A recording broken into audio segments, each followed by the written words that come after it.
Assalamualaikum warahmatullahi wabarakatuh. Kembali lagi bersama kami di channel Wisata Ilahi. Hari ini kita akan membahas kisah tentang kaum Yasin. Mereka adalah penduduk suatu negeri, kaum Yasin. Allah berfirman dalam Al-Quran, dan buatlah suatu perumpamaan bagi mereka, yaitu penduduk suatu negeri, ketika utusan-utusan datang kepada mereka, yaitu ketika kami mengutus kepada mereka dua orang utusan, lalu mereka mendustakan keduanya. Kemudian kami kuatkan dengan utusan yang ketiga, maka ketiga utusan itu berkata, sungguh kami adalah orang-orang yang diutus kepadamu. Mereka menjawab, kamu ini hanyalah manusia seperti kami, dan Allah yang Maha Pengasih tidak menurunkan suatu apapun. Kamu hanyalah pendusta belaka. Mereka berkata, Rob kami mengetahui sesungguhnya kami adalah utusan-utusannya. Kami diwajibkan untuk menyampaikan perintah Allah dengan jelas. Mereka menjawab, sesungguhnya kami bernasib malang karena kamu. Sungguh, jika kamu tidak berhenti menyuruh kami, mengajak kami kepada kebenaran, niscaya kami rajam kamu, dan kamu pasti akan merasakan siksaan yang pedih dari kami. Mereka, utusan-utusan itu berkata, kemalangan kamu itu adalah karena kamu sendiri. Apakah karena kamu diberi peringatan? Sebenarnya kamu adalah kaum yang melampaui batas. Dan datanglah dari ujung kota seorang laki-laki dengan bergegas sambil berkata, wahai kaumku, ikutlah utusan-utusan itu, ikutilah orang yang tidak meminta imbalan kepadamu, dan mereka adalah orang-orang yang mendapat petunjuk. Dan tidak ada alasan bagiku untuk tidak menyembah Allah yang telah menciptakanku, dan hanya kepadanya lah kamu dan akan dikembalikan. Mengapa aku akan menyembah Tuhan-Tuhan selainnya? Jika Allah yang Maha Pengasih menghendaki bencana terhadapku, pasti pertolongan mereka tidak berguna sama sekali bagi diriku, dan mereka juga tidak dapat menyelamatkanku. Sesungguhnya, jika aku berbuat begitu, pasti aku berada dalam kesesatan yang nyata. Sesungguhnya aku telah beriman kepada Rabb-Mu, maka dengarkanlah pengakuan keimananku. Dikatakan kepadanya, masuklah ke surga. Dia, seorang laki-laki itu berkata, alangkah baiknya sekiranya kaumku mengetahui apa yang menyebabkan Rabb-Ku memberi ampun kepadaku dan menjadikan aku termasuk orang-orang yang telah dimuliakan. Dan setelah ia meninggal, kami tidak menurunkan suatu pasukan pun dari langit kepada kaumnya, dan kami tidak perlu menurunkannya. Tidak ada siksaan terhadap mereka melainkan dengan satu teriakan saja, maka seketika itu mereka mati. Diriwayatkan secara masyhur dari sebagian besar kalangan salaf dan khalaf bahwa negeri yang dimaksud adalah Antakis. Seperti diriwayatkan Ibnu Ishaq bersumber dari Ibnu Abbas, Ka'ab al-Ahbar, dan Wahab bin Munabbi, sebagaimana pula diriwayatkan dari Buraidah bin Qasib, Ikrimah, Qatadah, Zuhri, dan lainnya. Ibnu Ishaq menyatakan berdasarkan riwayat yang sampai padanya dari Ibnu Abbas, Ka'ab, dan Wahab, mereka mengatakan, di negeri ini ada seorang raja bernama Antikas bin Antikas. Ia menyembah berhala. Kemudian Allah mengutus 3 rasul. Mereka adalah Shadiq, Masduq, dan Salum. Lalu si raja ini mendustakan mereka semua. Hal ini menunjukkan bahwa mereka bertiga adalah utusan dari Allah Azza wa Jalla. Qatadah menyampaikan bahwa mereka ini adalah utusan-utusan Al-Masih. Hal yang sama juga dinyatakan Ibnu Jarir bersumber dari Wahab, dari Ibnu Sulaiman, dan Syu'aib al-Jubai. Nama para rasul pertama Antakia, Sya'um, Yuhana, dan yang ketiga namanya Paulus. Negeri yang dimaksud adalah Antakia. Pendapat ini dhaif sekali karena ketika Isa al-Masih mengirim 3 utusan dari para pengikut setianya, kaum Hawari atau Hawariyun, untuk penduduk Antakia, mereka adalah penduduk kota pertama yang beriman kepada Isa al-Masih pada waktu itu. Itulah mengapa Antakia menjadi salah satu dari 4 kota yang memiliki jejak-jejak agama Nasrani. Keempat kota yang dimaksud adalah Antakia, Quds, Alexandria, dan Roma. Setelah itu Konstantinopel. Mereka semua tidak ada yang dibinasakan, sementara penduduk negeri yang disebutkan dalam ayat di atas dibinasakan, seperti disebutkan di bagian akhir kisah setelah mereka membunuh para rasul.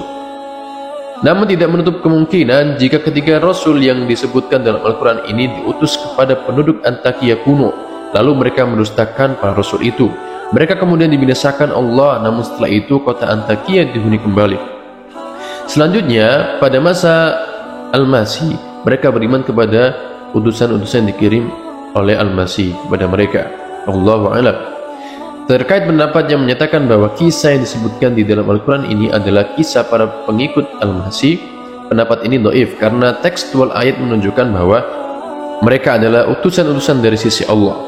Allah berfirman, dan buatlah suatu perumpamaan bagi mereka untuk kaummu wahai Muhammad, yaitu penduduk suatu negeri, yaitu penduduk suatu kota, ketika utusan-utusan datang kepada mereka, yaitu ketika kami mengutus kepada mereka 2 orang utusan, lalu mereka mendustakan keduanya.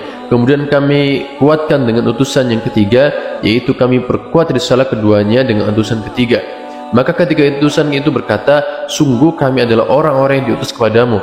Mereka lantas menolak para rasul ini dengan dalih mereka sama-sama manusia. Sama seperti yang dikatakan umat-umat yang mengingkari para rasulnya. Mereka menganggap aneh jika Allah mengutus nabi dari golongan manusia. Para rasul itu kemudian menjawab, Allah mengetahui bahwa kami adalah para utusan yang Ia kirim kepada kalian. Andai kami mendustakannya, tentu Ia menghukum dan menyiksa kami dengan seberat-beratnya.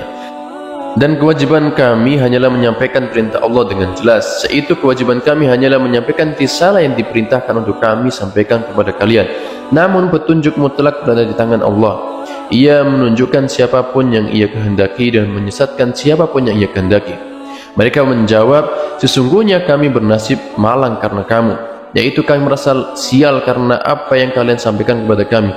Sungguh, jika kamu tidak berhenti menyeru kami, niscaya kami rajam kamu. Menurut salah satu pendapat, rajam dengan kata-kata.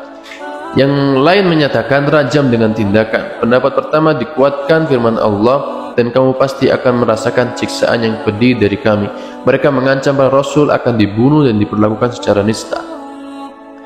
Mereka, utusan-utusan itu berkata, kemalangan kamu itu adalah karena kamu sendiri, yaitu dikembalikan kepada kalian. Apakah karena kamu diberi peringatan, yaitu apakah kalian mengancam untuk membunuh dan memperlakukan kami secara hina lantaran kami menyampaikan petunjuk dan menyerukan kalian kepadanya? Sebenarnya kamu adalah kaum yang melampaui batas, yaitu kalian untuk menerima dan tidak menginginkan kebenaran. Firman Allah mengatakan, dan datanglah dari ujung kota seorang laki-laki dengan bergegas, yaitu untuk membela para rasul dan menyatakan beriman kepada mereka.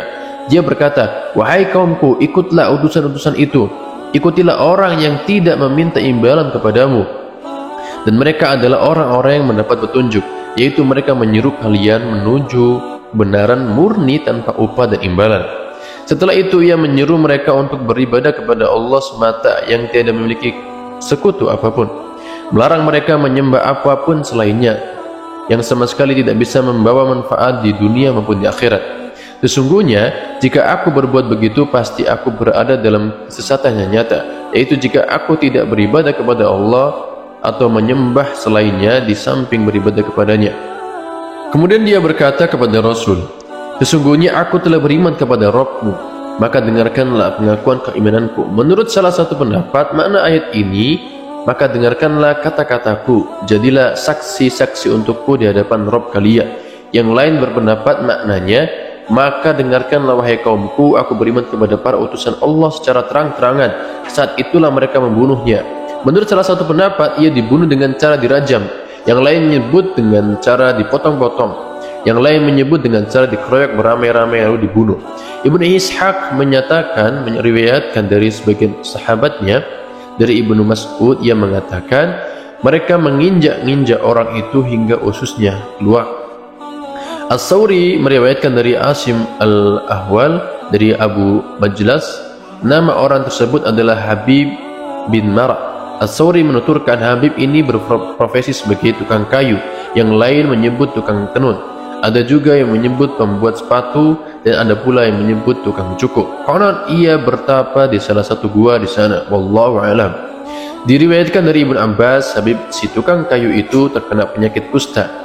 Ia adalah orang yang sering bersedekah. Ia dibunuh kaumnya. Karena itu Allah berfirman, dikatakan kepadanya, masuklah ke surga. Karena ia dibunuh kaumnya, Allah memasukkannya ke surga. Saat melihat keceriaan dan kesenangan di surga, dia itu berkata, alangkah baiknya sekiranya kaumku mengetahui apa yang menyebabkan Rabbku memberi ampunan kepadaku dan menjadikan aku termasuk orang-orang yang telah dimuliakan. yaitu hendaklah mereka beriman seperti halnya aku, hingga mereka akan mendapatkan seperti apa yang aku raih. Ibnu Abbas mengatakan, ia menasihati kaumnya saat masih hidup, wahai kaumku, ikutilah utusan-utusan itu, dan juga setelah mati, alangkah baiknya sekiranya kaumku mengetahui apa yang menyebabkan Rabbku memberi ampun kepadaku dan menjadikan aku termasuk orang-orang yang telah dimuliakan. Pernyataan serupa juga disampaikan Qatadah.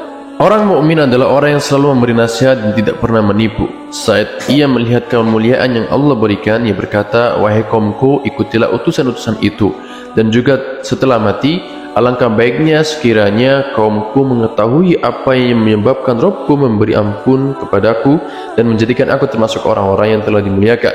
Demi Allah, ia berharap agar kaumnya mengetahui kemuliaan yang diberikan Allah padanya dan kenikmatan yang ia raih. Qatadah mengatakan, demi Allah, Allah tidak mencela kaumnya setelah orang tersebut mereka bunuh. Tidak ada siksaan terhadap mereka, melainkan dengan satu teriakan saja, maka seketika itu mereka mati. Ini semua menunjukkan bahwa negeri yang dimaksud bukan Antakia, karena mereka ini dibinasakan lantaran mendustakan para rasul yang diutus Allah kepada mereka. Sementara penduduk Antakia beriman dan mengikuti para utusan Isa al-Masih dari kalangan pengikut setianya, Awari. Untuk itu ada yang menyatakan bahwa penduduk Antakia adalah penduduk kota pertama yang beriman kepada Isa al-Masih. Adapun hadis yang diriwayatkan Tabrani dari Husain al-Ashqar, dari Sufyan bin Uyainah, dari Ibnu Abi Najih, dari Mujahid, dari Ibnu Abbas, dari Nabi Muhammad SAW bersabda, orang yang lebih dulu memberikan pembelaan kepada para nabi ada tiga. Orang yang lebih dulu memberikan pembelaan kepada Musa adalah Yusha bin Nun. Orang yang lebih dulu memberikan pembelaan kepada Isa adalah sahabat Yasin. Dan orang yang lebih dulu memberikan pembelaan kepada Muhammad adalah Ali bin Abi Thalib. Hadis ini tidak kuat karena Husain al-Ashqar adalah perawi matruk. Riwayat ini tidak dijadikan hujjah oleh para ahli hadis, penganut Syiah, dan terbilang ekstrim, dan hanya dia saja yang meriwayatkan hadis ini. Ini menunjukkan hadis di atas dhaif secara keseluruhan. Wallahu a'lam. Itu adalah kisah singkat mengenai kaum Yasin. Nah, semua sumber yang disampaikan tadi adalah berasal dari kitab Kisah Para Nabi yang ditulis oleh Imam Ibnu Katsir. Ya. Semoga kita semuanya bisa mengambil manfaat dan hikmah dari kisah tersebut. Sekian dari kami. Wassalamualaikum warahmatullahi wabarakatuh.